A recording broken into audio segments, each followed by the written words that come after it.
de Crônicas, no primeiro livro das Crônicas, capítulo 7, versículos 20 a 23.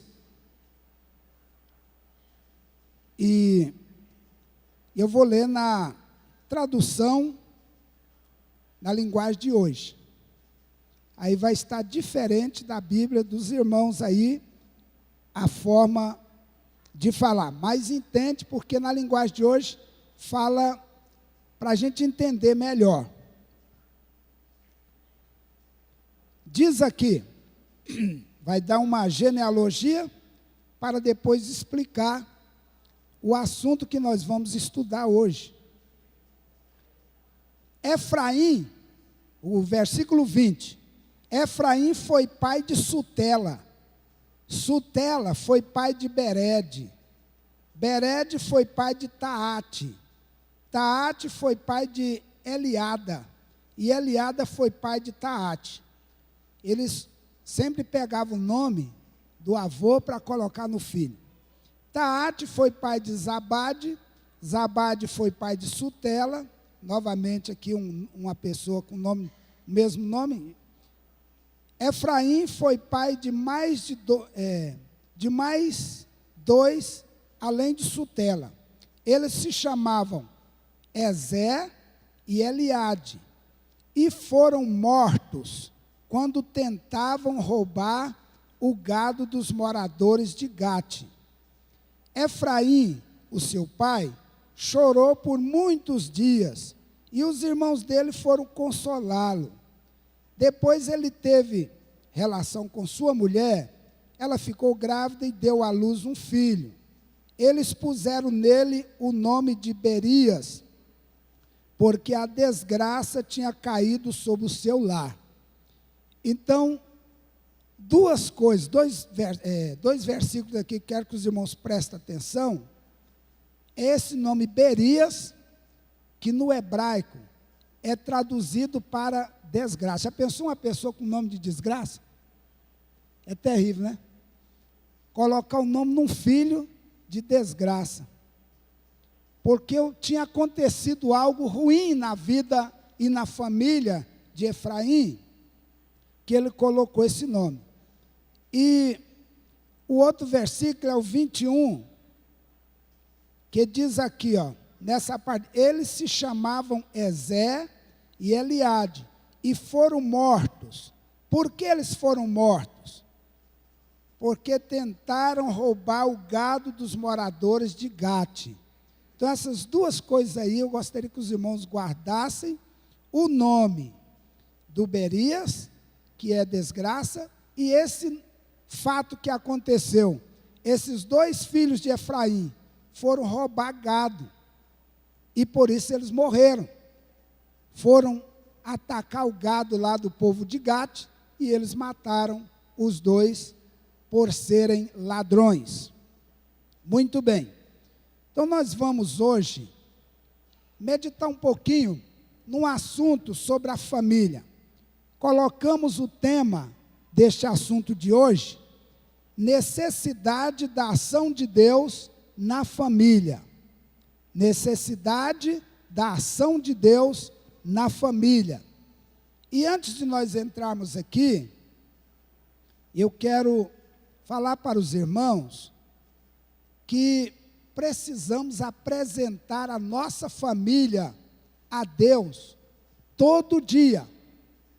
Apresentar a nossa família para Deus todo dia, toda hora, todo momento. Não podemos negligenciar. Um momento só que nós negligenciamos, nós podemos estar no perigo de ter a nossa família invadida pelo inimigo. E aí, como Efraim fez, chorou. Mas diz que o povo tem um adágio popular aí que não adianta chorar o leite derramado. Depois que o leite derramou, não adianta chorar. A pessoa tem que guardar o leite direitinho para ele não se derramar, não é verdade? Depois que derramou, acabou. Então, essa família aqui foi alvo dessa falta de vigilância, dessa falta de autoridade, dessa falta de controle. Eu sempre gosto de observar a família de Josué. Josué tinha autoridade na casa dele, porque falar pela gente é fácil, mas falar pelos outros não é fácil. Mas ele diz: eu e a minha casa. O que nós vamos fazer? Serviremos ao Senhor. Viu aí? Eu e a minha casa serviremos ao Senhor. Ele assumiu uma responsabilidade grande demais. Que responsabilidade? Falar pelos filhos, falar pela esposa. Supomos que ele fosse fiel, mas a esposa não quisesse ser fiel. Os filhos não quisessem servir a Deus. Então a coisa ia ficar difícil. Mas ele disse: eu e a minha casa. Ele sabia quem era a família dele. Ele sabia como ele tinha criado a família. Então o que nós vamos falar aqui é simplesmente algo que eu senti de Deus, que Deus tocou no meu coração. Eu não conheço praticamente ninguém aqui, não estou falando nada baseando na família de A ou B, viu? Quero que os irmãos saibam disso. A palavra que chegar aí, se ela chegou no seu coração, você sentiu tocado, saiba que Deus está falando com você. E Deus está querendo o melhor para a sua família.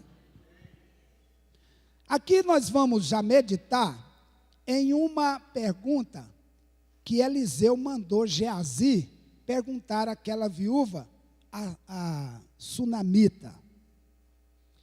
Geazi chegou na sunamita e ele fez algumas perguntas.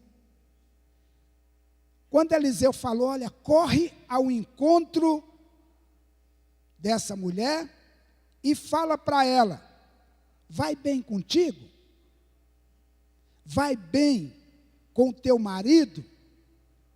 Vai bem com o teu filho? E ela respondeu: vai bem. Ó, graças a Deus o filho estava morto lá. Mas ela não queria falar com o secretário. Ela queria falar com o profeta de Deus. A palavra dela era com o homem de Deus. O homem de Deus que prometeu para ela que ela teria um filho. Ela era uma mulher que não gerava filho. Então aquele homem de Deus disse: olha, você terá um filho daqui a 1 ano. E daí 1 ano ela teve o filho. Aí ela disse: vai tudo bem.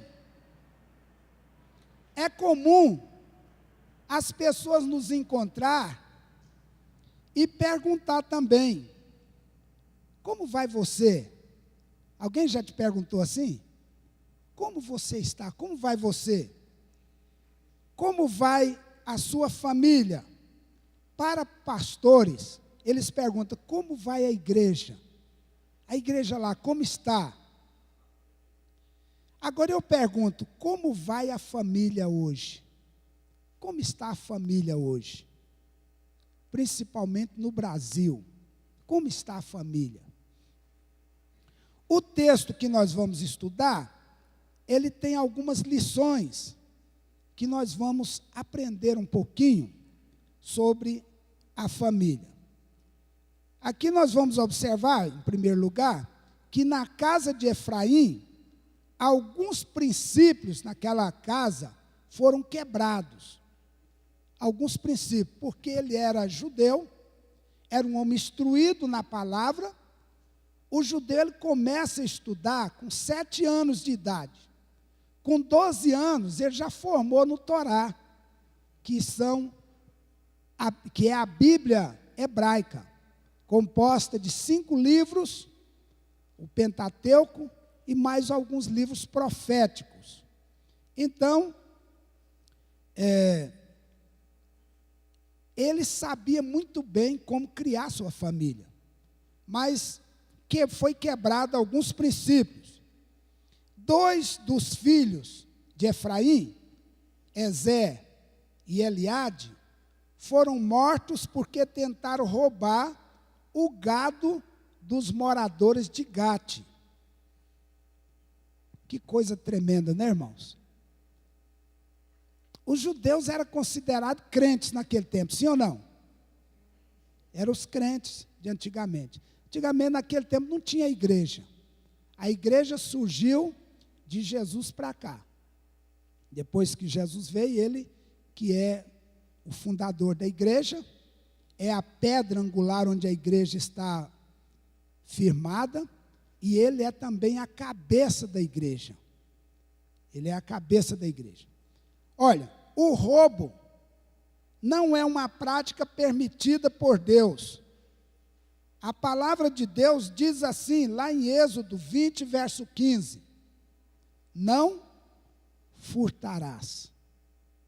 A palavra de Deus tem as leis, os 10 mandamentos. Não furtarás. Então, o furto, o roubo, não é normal na vida de um crente, de um cidadão do céu. Nem no tempo do Velho Testamento e nem no Novo Testamento. Eu, infelizmente, já vi caso de muitos filhos de crente serem presos porque estavam com apropriação indébita, pegando coisas que não era deles, roubando das pessoas e foram presos. Quando eu cheguei no Palmito, eu fui dirigir a igreja ali do Palmito, alguém chegou em mim: pastor, o senhor ficou sabendo que um rapaz morreu ali e o povo é da igreja tal, não vou falar qual é a igreja, mas é da igreja tal. Aí eu falei: é. Onde fica? Não, fica na rua aqui e tal. Eu falei: eu vou lá. Aí fui lá, a avó daquele rapaz estava ali chorando, meu neto está morto, e ela já velhinha, as lágrimas descendo, e ela falando: eu amo demais o meu neto, esse é o neto que me dava tudo que eu precisava, ele me dava, tudo, ele me dava dinheiro, ele me dava as coisas, ó, isso tudo aqui foi ele que me deu e tal, e contando e chorando.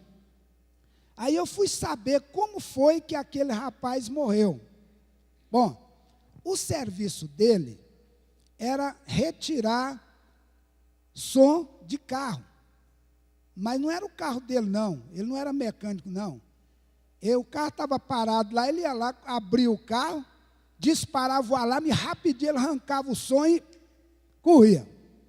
Num dado momento, um dado dia, ele foi tirar o som de um carro, o dono estava chegando, armado.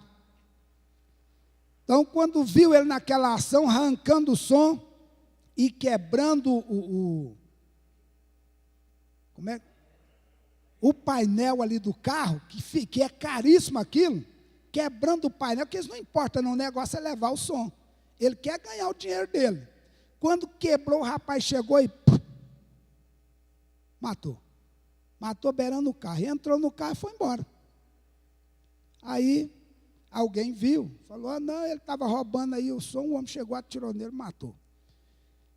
Passado um ano, alguém falou: pastor, o senhor sabia que naquela mesma casa que morreu aquele rapaz, morreu outro? Ah, é? O que foi? Fui lá do mesmo jeito, a morte do mesmo jeito, e a avó chorando. Irmãos, tem gente que não sabe corrigir a família, não sabe corrigir os filhos. E nós estamos vivendo uma época que está tendo muitos pais chorando, porque os filhos estão presos, estavam roubando, pegando coisa errada, coisa dos outros, e aí estão lá na cadeia. Talvez é falta de endurecer um pouquinho com o filho, aprender a dizer não. Quando o filho pede: pai, me dá isso, não, já estou. Pai, me dá aquilo, vai criar um delinquente. Quando dá tudo que o filho quer, ele cresce pensando: tudo que eu quero eu consigo. E não é assim.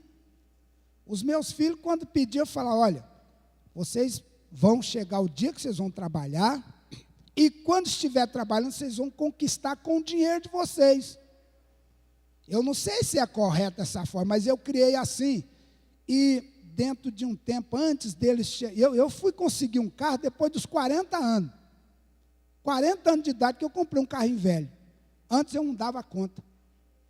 Agora, meus filhos, com 20 e poucos anos, já tinham carro, porque aprenderam a trabalhar honestamente e até hoje trabalham. Então, nós temos que instruir, não estou dizendo que os irmãos não instruem, é uma aula, é um curso, é uma palavra que nós estamos dando, uma palavra de Deus. Mas temos que vigiar a nossa família, orar pela nossa família, apresentar a nossa família para Deus a todo momento, porque não adianta, depois que entrou no mundo do crime, é difícil sair de lá. E tem pessoas que até concordam com o filho, quando ele revolta contra a igreja, revolta contra o pastor, revolta contra os irmãos, e começa a falar, não, essa igreja aqui é assim mesmo, o povo é linguarudo, o povo é isso e aquilo, fica fazendo isso perto dos filhos, está achando que está fazendo algo bonito, está jogando os filhos no inferno. Não alimente isso. Diga para o filho, meu filho, você está precisando consertar. Você precisa se humilhar. O crente tem que aprender com Jesus. E Jesus falou, aprendei de mim, que eu sou bravo e ignorante. Não foi isso que Jesus falou? O que ele falou? Eu sou manso e humilde de coração, e achareis descanso para as vossas almas, porque o meu jugo é suave, meu fardo é leve. Mas hoje as pessoas falam, não leva desaforo para casa não. Ó, se o caboclo te bater, você senta o pé nele, senta a mão. Se você chegar aqui apanhado, você vai ver. Você bate, não apanha não. Já vi para ensinar os filhos assim. Aqui o cabra tem que ser macho, rapaz. Eu não sei se humilhar é deixar de ser macho. Esses machão estão tudo lá no cemitério. Está cheio. Então nós temos que aprender a ser humilde. Eu não sou humilde não. Mas eu estou aprendendo com Jesus. Eu estou falando, Jesus me ensina. Me ensina, eu sou humilde. Só Deus sabe, irmão, tanto que eu sou ignorante. Meu Deus do céu, eu sou ignorante, bruto. Mas eu peço o tempo todo, Jesus me ajuda. Quando eu entro no carro, a gente entra no carro, parece que a gente muda. Dá um nervo. Se o caboclo entrou na frente, fechou, a gente dá vontade de xingar ele. Mas aí a gente tem que entrar no carro e falar, Jesus, eu estou entrando aqui no carro, me ajuda. O Senhor é misericordioso, o Senhor me deu esse carro, eu estou mais privilegiado do que outros que estão andando a pé. Tem gente que está andando assim e está feliz. A gente está no carro e está valente. Está bravo, ignorante. Vocês precisam disso, né? Então tem que amansar, tem que ser manso. Agora vamos ver. No que a família tem quebrado este princípio de não roubar. Olha aqui, presta atenção. Quebra-se um princípio quando roubamos o tempo de Deus, quer seja com os filhos, quer seja com o cônjuge. Isso é a parte mais que a gente poderia justificar, mais justificável. Não, eu não pude fazer isso na obra de Deus, porque eu estava com meu filho, eu estava com a minha filha, eu estava com meu pai, estava com a minha mãe. A gente pode justificar e não vir mais à igreja. Não, eu estou, meus filhos igual eu tenho 4 filhos. Se eu sair a semana toda dando volta na casa de um, na casa do outro, vou ali, vou aqui, não é? Filhos que são casados. Se eu for na casa de um, na casa de outro, eu passo a semana toda sem vir à igreja. Mas não justifica. Eu tenho que fazer a obra de Deus, não roubar. O tempo de Deus é pequeno, o tempo que nós tiramos para Deus. O dia tem 24 horas. Quantas horas nós tiramos aqui para Deus? 2 horas no máximo, isso. Quando, na terça-feira não é 2 horas. Na quinta-feira não é 2 horas. É só no domingo que é 2 horas. Aí na segunda não tem culto, na quarta não tem culto, na sexta não tem culto. Mas nós embolamos tudo. Embolamos tudo. E roubamos de Deus. Segundo, quando roubamos a confiança. Irmãos, a confiança é algo que vale muito dinheiro, viu? Não tem dinheiro que paga a confiança.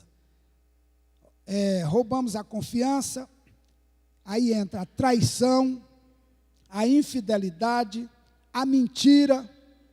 Quando começamos a mentir, estamos roubando roubando a fé das pessoas. Então temos que tomar cuidado para não mentir, para não trair, para não ser infiel. Temos que ser fiel.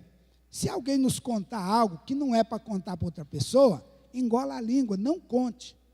Tem que ser fiel. Quando roubamos a comunhão com a família, na televisão, na internet, com suas redes sociais, WhatsApp, Facebook, Twitter e outros, o acelerado ativismo. Hoje há na família um estresse muito forte, que é causado na família pelo ativismo. O que é ativismo? Envolve demais com tanta coisa. Arruma tanta coisa para fazer. Não, eu tenho que ir ali, eu tenho que fazer isso, eu tenho que fazer aquilo. E arruma tanta coisa, sem necessidade. Nós temos que ser administrador do tempo de Deus. Tira um tempo. Fala, não, esse tempo aqui é para mim fazer isso. Mas eu vou tirar esse tempo para ler a Bíblia, vou tirar esse tempo para orar, e vou tirar esse tempo para me adorar o Senhor na casa dele. Quando roubamos, agora esse aqui vai apertar um pouquinho, ó.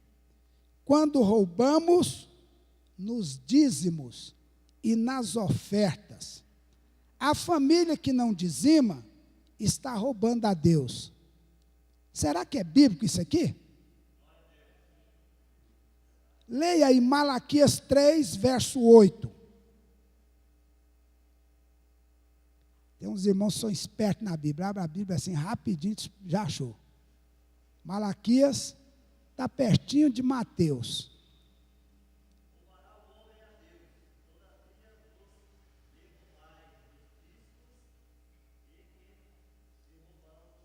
E nas ofertas. Nos dízimos e nas ofertas alçadas. A pergunta é, roubará o homem a Deus? Deus está perguntando. Sim ou não? Todavia vós me roubais, e dizeis, em que te roubamos?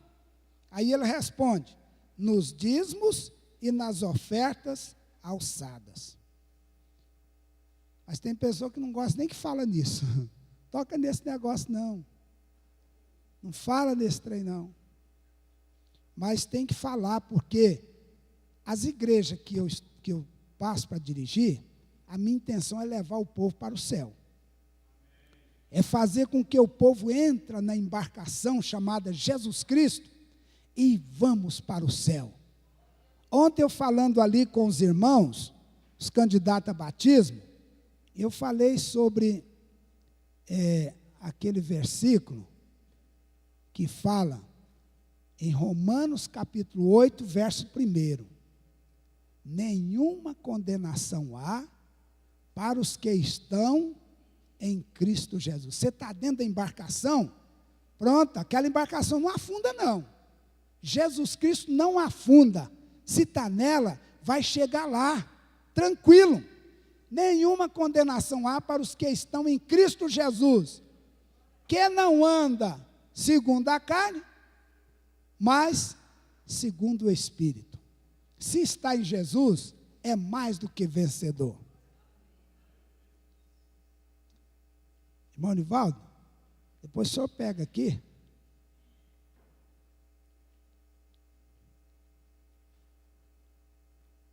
Se os irmãos quiserem as suas carteirinhas novas, fala comigo, viu? Me entregou aqui, no outro dia está na sua mão. Eu vou lá na sede, eu estou interessado a organizar o relatório de membros da igreja. Eu já fui lá ontem, dei uma mexida, aquelas pessoas que tinham morrido, que já foi embora, nós tiramos tudo do hall de membro, tiramos tudo. E aí, tem outras pessoas que não estão no hall, porque não preencheu a ficha lá. É só preencher, se é casado civilmente, legal, preencha a ficha, me entrega, no outro dia o cartão de membro está nas suas mãos. Quando quebramos os princípios, as coisas vão mal nas nossas casas. Mas que princípio nós estamos quebrando com a nossa família? Vamos ver que princípio nós estamos quebrando com a nossa família. Na casa de Efraim, uma coisa muito triste aconteceu. O que foi mesmo que aconteceu na casa desse senhor, desse patriarca? Seus 2 filhos foram mortos pelos homens de Gate. Olha, o israelita não era para ser morto por ninguém, porque ele tem a proteção de Deus. Quando entraram na ocupação da terra prometida, Josué mandou uns espias. E eles chegaram numa cidade chamada Ai. Quando chegaram lá, um homem chamado Acã, ladrão profissional, crente ladrão, viu uma cunha de ouro. A cunha de ouro estava lá em cima. Ele deu uma olhada assim. Viu a cunha de ouro, passou no outro lugar e viu uma capa babilônica. Olha, era caríssima aquela capa. E ele pegou a capa, dobrou, colocou assim no cavalo, no arreio do cavalo. E aí, quando vai sair de aí, que era uma cidadezinha desse tamanhozinho, Israel ia passar por cima igual um trator, assim, ó, quebrando tudo. Saiu de lá uns soldados atrás, mataram 33 daqueles espias. 33 deles. Aí chegaram derrotados. Nós fomos derrotados, morreu 33. Aí Josué caiu, Senhor, não sei o que está acontecendo, não. O Senhor manda lá para conquistar a terra, aí acontece um fato desse. O que foi que aconteceu? Ele falou, levanta, você está orando à toa. O que foi? Tem ladrão no meio de vocês. O castigo veio porque tem um camarada aí que está roubando. Mas quem é ele? Falou assim, faz um julgamento, começa aí julgando todo Israel, e passa família por família, lança a sorte, e a sorte vai cair no camarada que é culpado. A sorte caiu na família de Acã, e aí tirou por sorte o Acã. Aí Josué falou para ele assim, confessa o seu pecado, louva a Deus e confessa o seu pecado. Eu peguei, cheguei lá, vi uma cunha de ouro, eu peguei. Uma capa babilônica, peguei também. Aí, está enterrado lá na minha tenda, no meio da tenda. Quando chegaram lá, os trem estavam enterrados. Tiraram, levaram ele para um lugar e atiraram pedra contra ele. Fizeram um montão de pedra. Mas sabe quem morreu? Ele, a mulher dele, os filhos dele, os animais dele, morreu tudo. Foi todo mundo amaldiçoado. Israel estava também amaldiçoado. Irmãos, nós somos um corpo.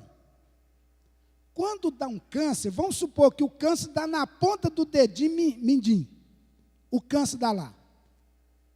Não tem nada a ver, só o dedo que sente a dor, não é? O corpo todo, meu Deus, dá dor de cabeça, dá dor para todo lado, a gente fica assim. Eu tinha um calo aqui no pé, quando encostava em alguma coisa, aquilo irradiava, e aquela dor subia para a cabeça, e doía o corpo todo, e eu ficava, meu Deus do céu, tem misericórdia, porque o corpo está ligado. Na igreja, quando alguém começa a andar assim, pisando torto, a igreja toda sente, porque nós somos um corpo, nós estamos na comunhão de Jesus Cristo, vivemos unidos. É por isso que quando alguém comete um erro, ele está ferindo a igreja, ferindo o corpo de Cristo. Por isso é que é feita aquela cirurgia.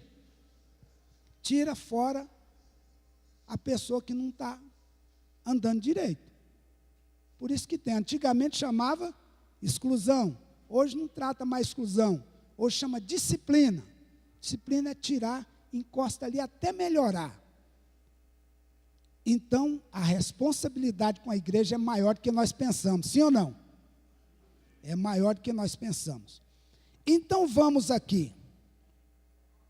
O que ensina a Bíblia quando você quebra um princípio? Romanos 6, 23. O que está escrito lá? Porque O salário, mas o dom gratuito de Deus é a vida eterna em Cristo Jesus. Quando a pessoa peca, o princípio é esse, ó. Vai morrer. Não tem jeito. Morre mesmo. Depois tem que ressuscitar. Aí em Gálatas 6, verso 7, está escrito assim: não erreis, Deus não se deixa escarnecer, porque tudo que o homem semear, isso também ceifará. Tudo que a pessoa planta, ele colhe. Planta espinho, não vai colher arroz, nem trigo, nem milho, vai colher espinho mesmo. Hoje, quantas coisas tristes estão acontecendo no seio da família. A morte tem rondado as famílias. São filhos matando os pais, sim ou não? E pais matando os filhos. O alcoolismo.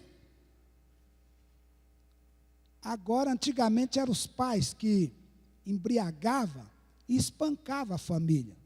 Agora tem filho fazendo isso. Filhos embriagados, drogas. Entra. A AIDS está ceifando muitas vidas. Lá no profeta Jeremias, capítulo 9, versículo 21, está escrito assim: porque a morte, se alguém quiser, esse versículo é muito bom para ler e observar ele, que ele fala mesmo com a família. Porque a morte subiu pelas nossas janelas e entrou em nossos palácios para exterminar as crianças das ruas e os jovens das praças. É isso que está acontecendo ou não é? A morte subiu pelas nossas janelas e entrou em nossos palácios para exterminar as crianças das ruas e os jovens das praças. A morte entrou nas famílias, através da droga, da prostituição e de tanta coisa. Da internet também. Entra a morte lá pela janela. Por um fio entra a morte dentro de casa. Programas de televisão inconvenientes, perniciosos, agressivos e maléficos. A internet. De que forma a morte tem minado nossas casas? Há sinais de morte em nossas famílias? Quando assim acontece, as coisas vão mal em nossas casas. Cobramos nossos lares com o sangue do Cordeiro, e assim a morte não nos atingirá. Êxodo capítulo 12, versículo 13 e o versículo 23. Diz assim: e aquele sangue vos será por sinal nas casas em que estiverdes. Vendo eu o sangue, passarei por cima de vós, e não haverá entre vós praga de mortandade, quando eu feri a terra do Egito. Isso aconteceu no Egito há muitos anos atrás, e está acontecendo. Caso que não tem sangue, a morte entra lá. Mas hoje é o sangue de quem?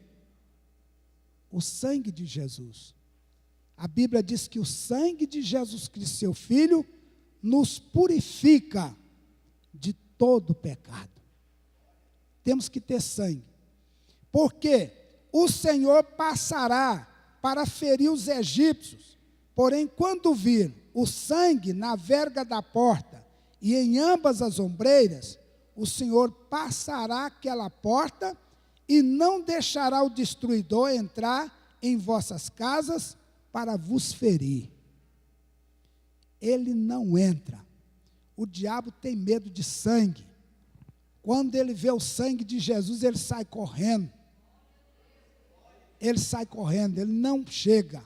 Se você pedir, Senhor, na hora que você vai deitar, Senhor, cobre-nos com teu sangue. Mas só pedir não resolve.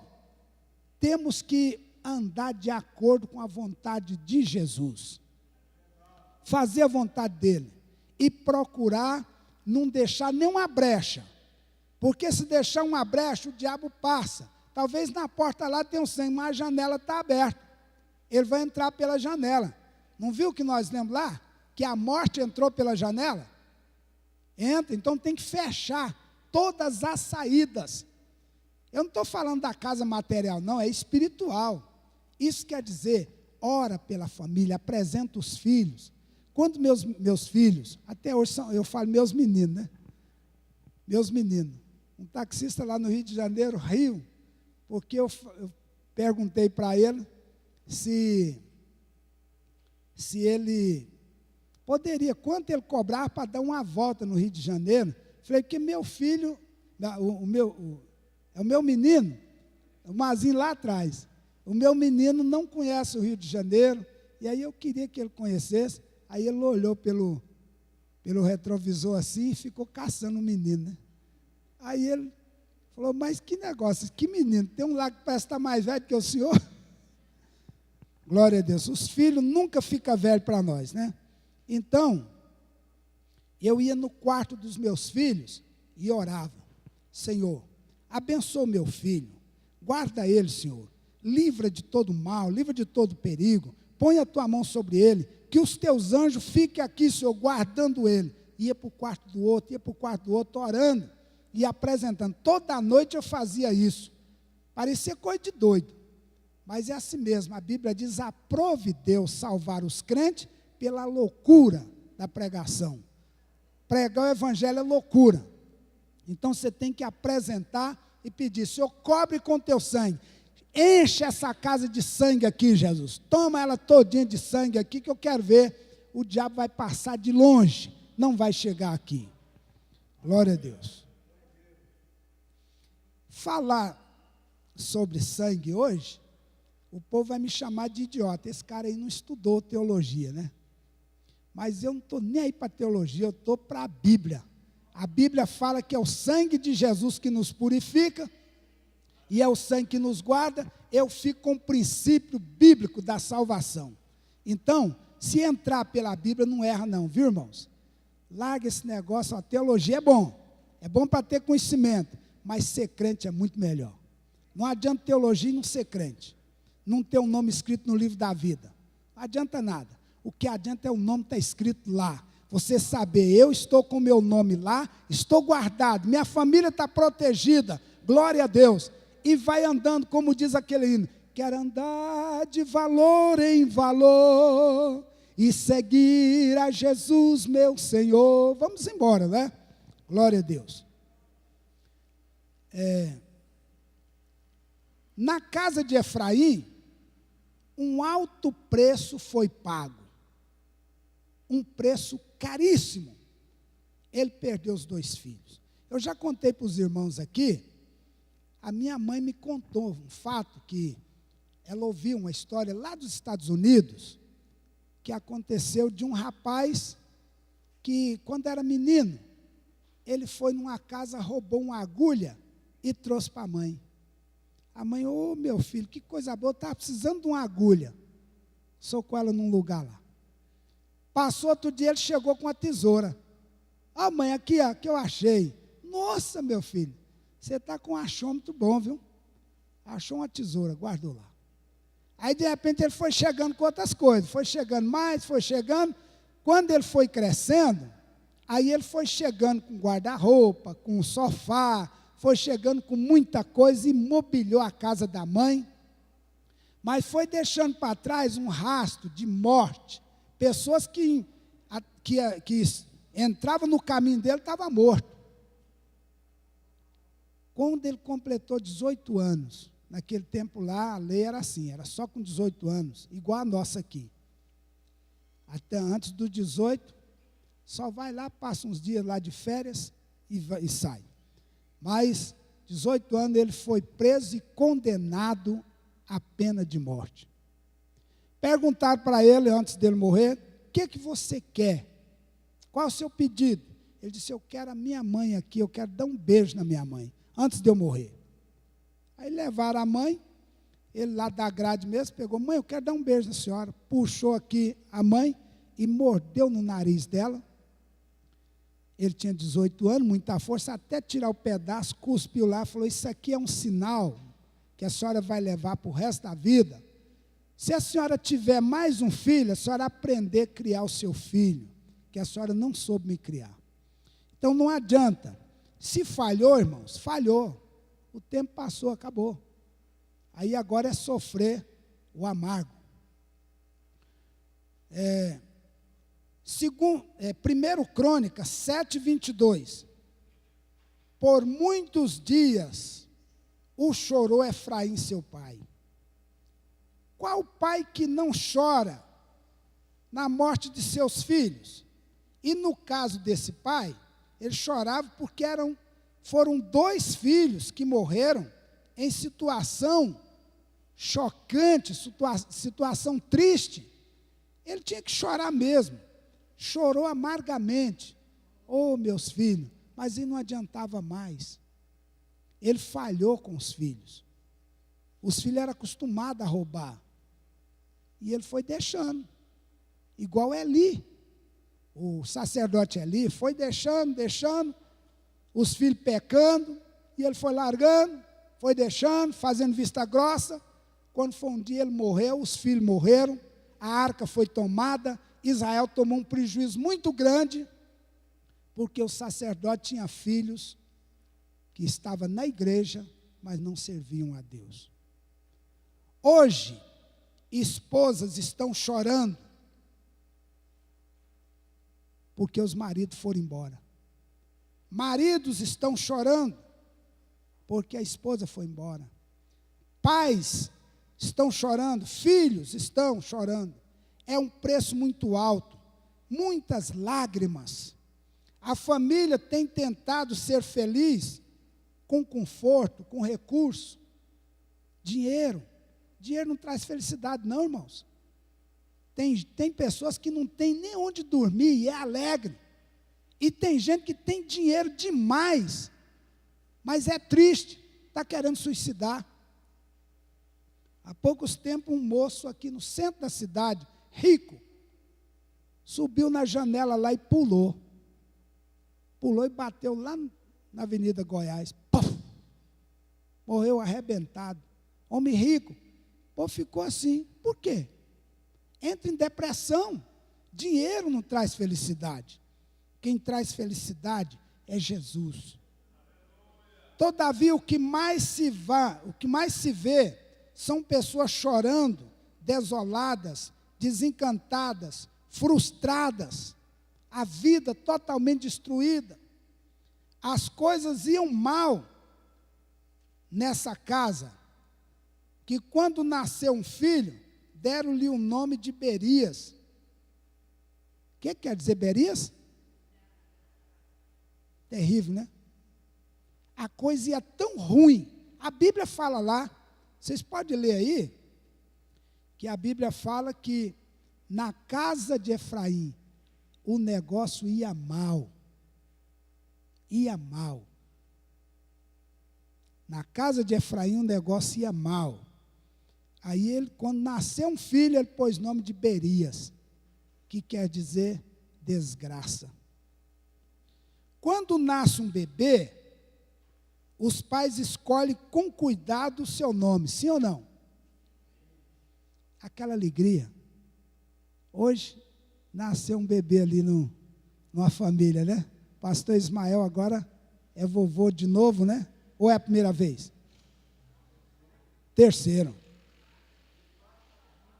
Ah, já é 4, né? Ah, o 4 está chegando. Mas trouxe alegria, não trouxe? E já tem um nome? Não, desça agora. Davi, olha o nome. Davi, o homem segundo o coração de Deus. Mas lá na casa de Efraim, o nome mudou. O filho que nasceu era desgraça. Porque a situação estava ruim lá. Estava ruim. No caso aqui, o nome escolhido falava de tristeza. A que ponto uma família pode chegar para colocar um nome desse no filho? A que ponto pode a família chegar? O pecado sempre tem um preço. E no caso, esse preço foi muito alto.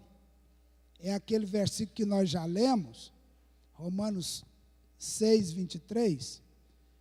Porque o salário do pecado é a morte. Não tem jeito. Pecou, irmão, o salário vem. Todo mundo que trabalha quer receber. E quem peca, quando vai receber o salário? A morte.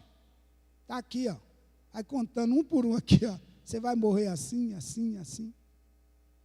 Por causa do salário.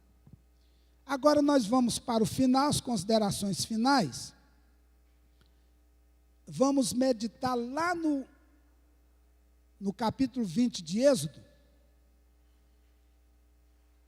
que fala, não furtarás. É o versículo 15, né? Não furtarás. Este mandamento proíbe o furto. O furto de dinheiro ou de qualquer outra coisa que pertença a outrem. Dinheiro ou qualquer coisa. Um certo dia, numa outra igreja que eu dirigia, uma jovem chegou e falou, pastor, eu quero reconciliar. Falei, amém, que bênção. Reconciliou. Falou, olha, eu quero conversar um negócio aqui. Pode conversar. Aí nós fomos para o gabinete pastoral. Só estou contando, mas não vou falar quem foi, só o fato, para os irmãos saberem a que ponto chega. Falou, olha, eu trabalhava num supermercado, e eu era a caixa do supermercado. E aí eu pegava nota de 50, nota de 100, no meio daquele pacotão, pegava uma nota e guardava. Pegava uma nota de 100, e o patrão nunca sentiu falta desse dinheiro.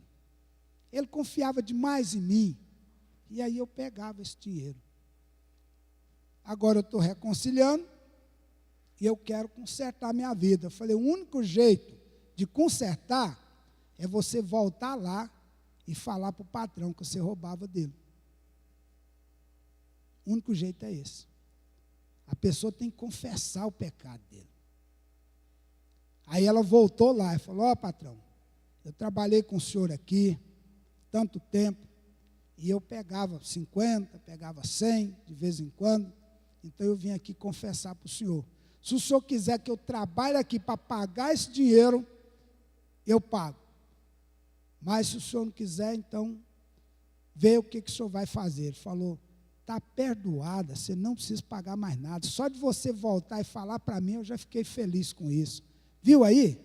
Quando a Bíblia diz, aquele que encobre a sua transgressão, nunca prosperará, mas o que confessa e deixa, alcança misericórdia.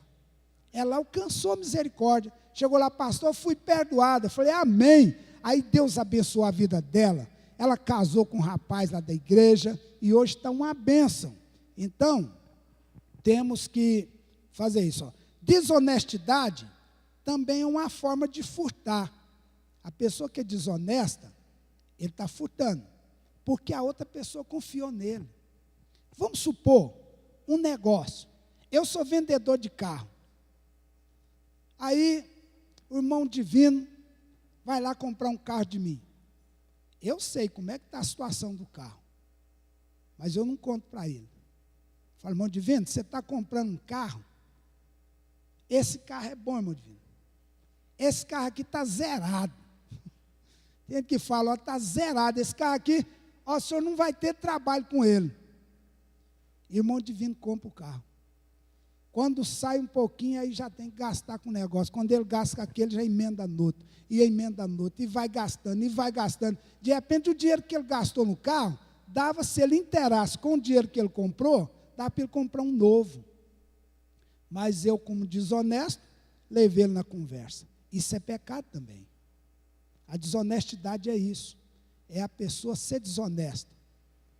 Olha, eu vi um caso, na igreja do Palmito, onde eu fui pastor, tinha uma Kombi da igreja.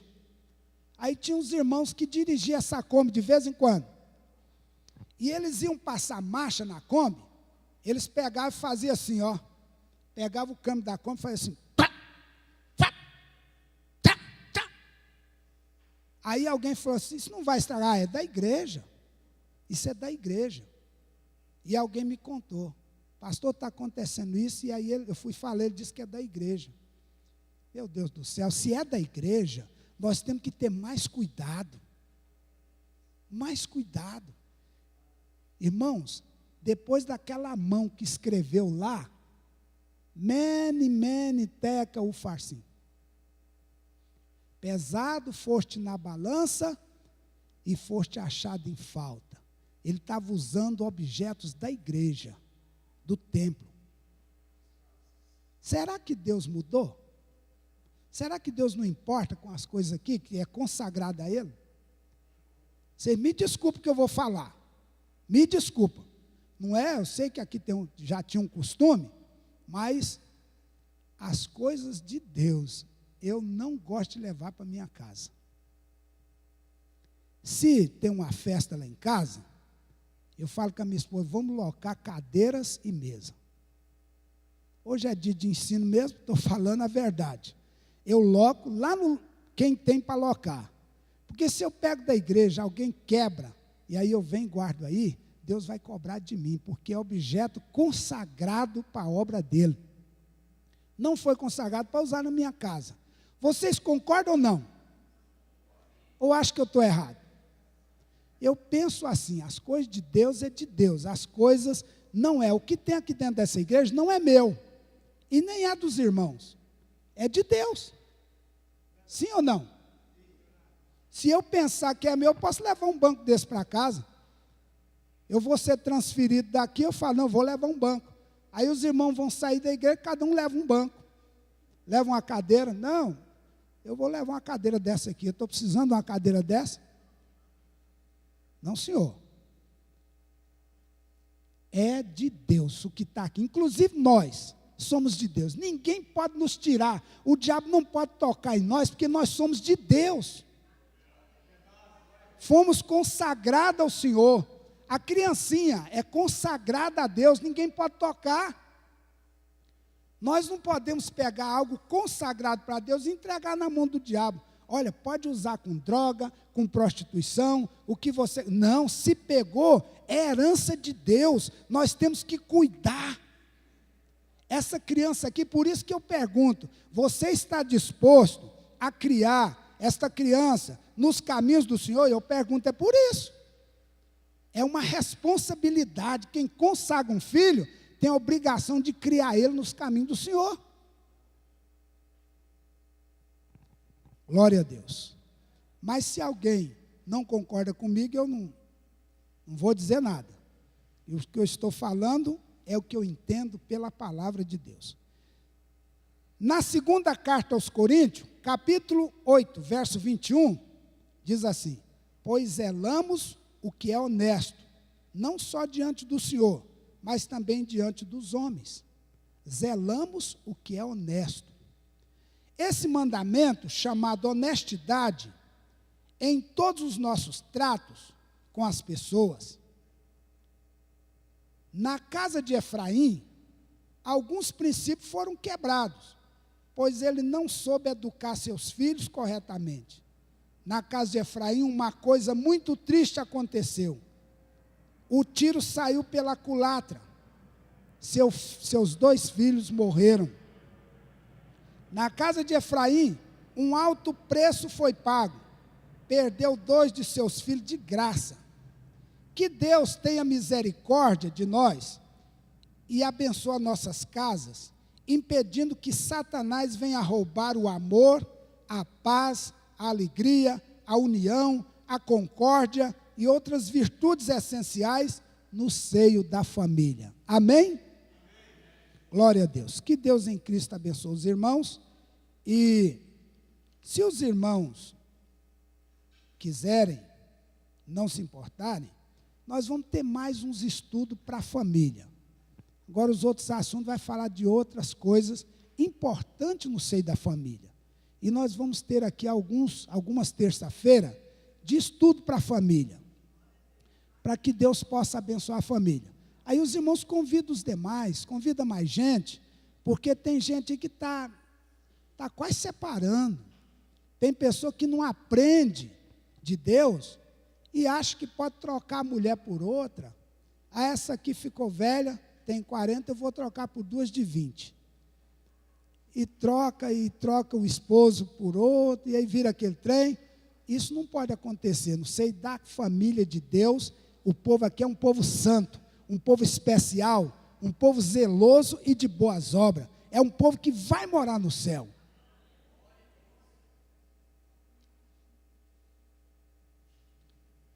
Amanhã tem a tarde da bênção, começa às 3h30.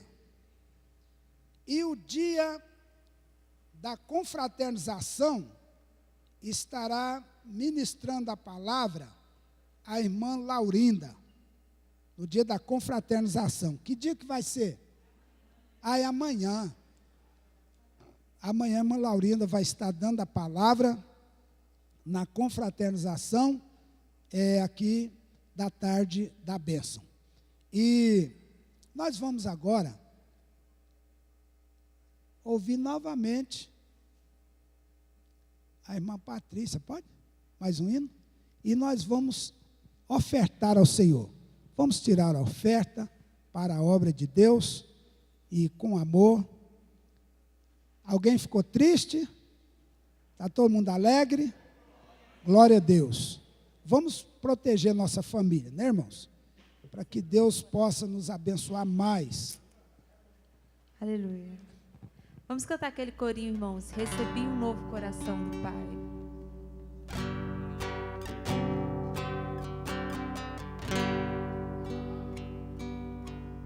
Recebi um novo coração do Pai,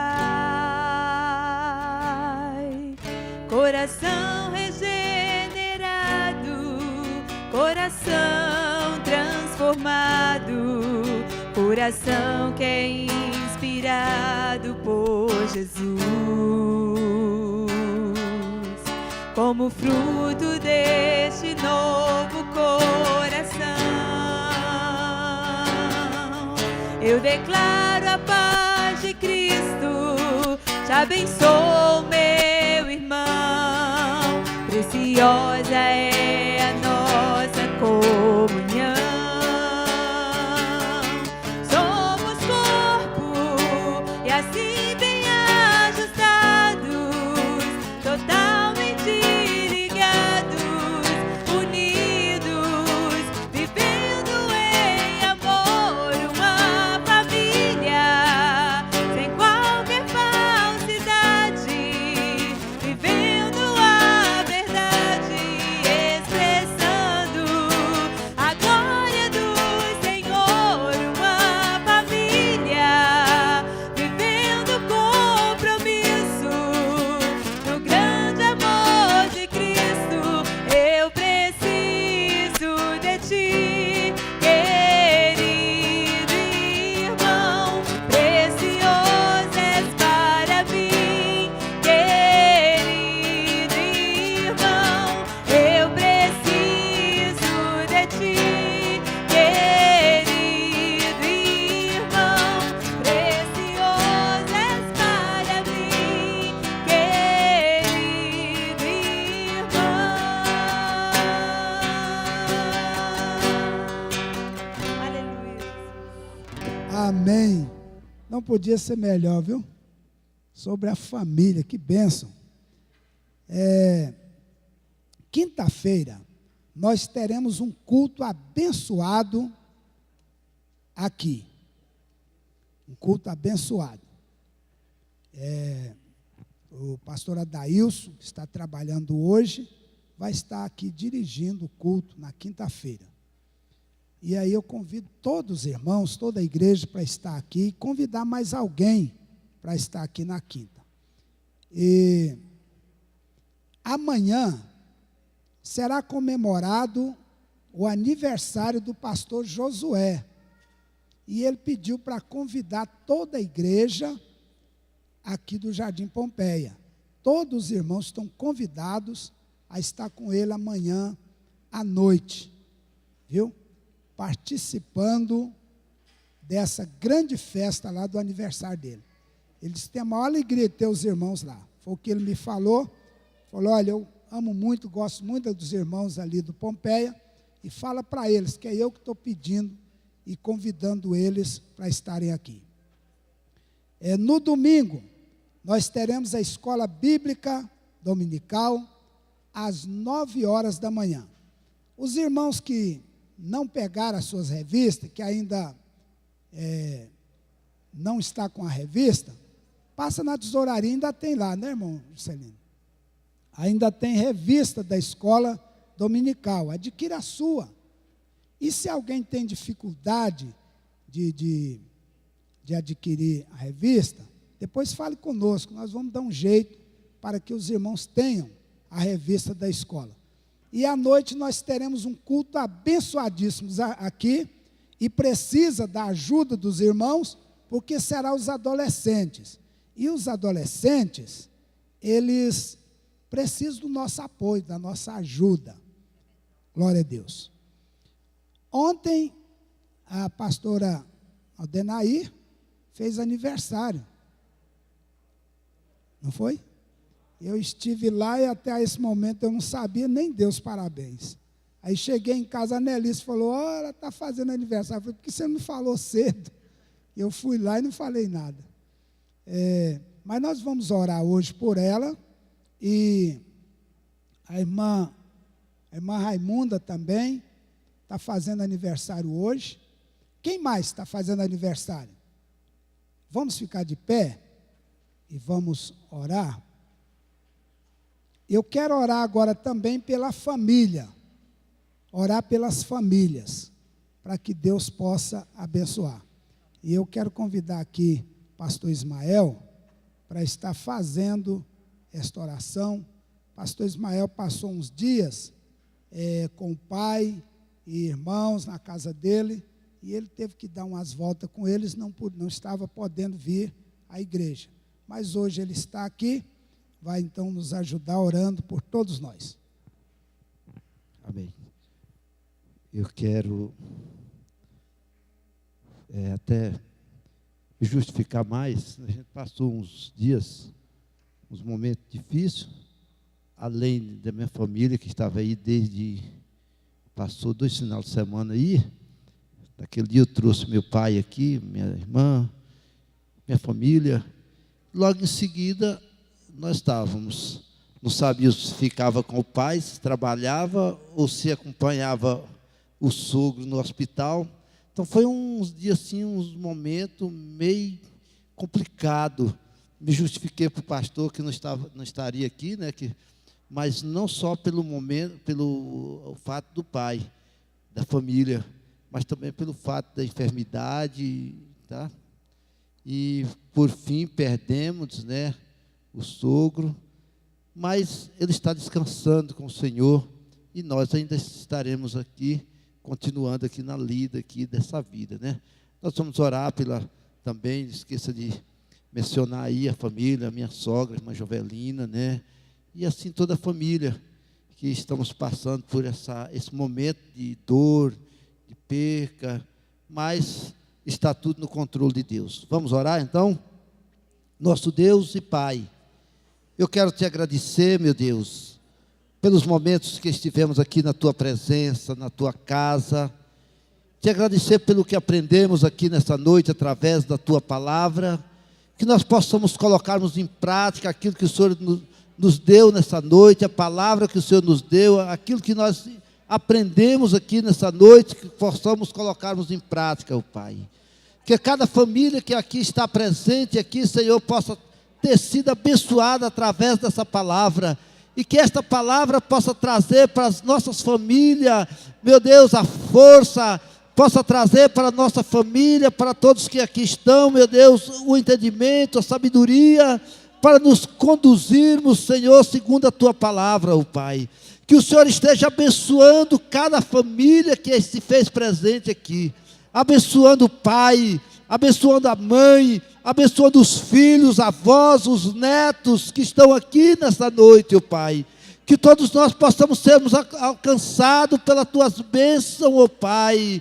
que nós possamos sermos abençoados a cada dia, a cada momento da nossa vida, que nós possamos, ó Deus, estar no centro da Tua vontade, que possamos estar, Senhor, protegido por Ti, ó Pai, guardado por Ti, ó Pai, que as Tuas mãos estejam estendidas sobre todas as famílias aqui, que o Senhor possa repreender toda a astúcia, todo o projeto do inimigo contra a família, ó Pai. Queremos destruir todo o projeto do inimigo, todos os laços que o inimigo tem tentado contra a família, ó Pai.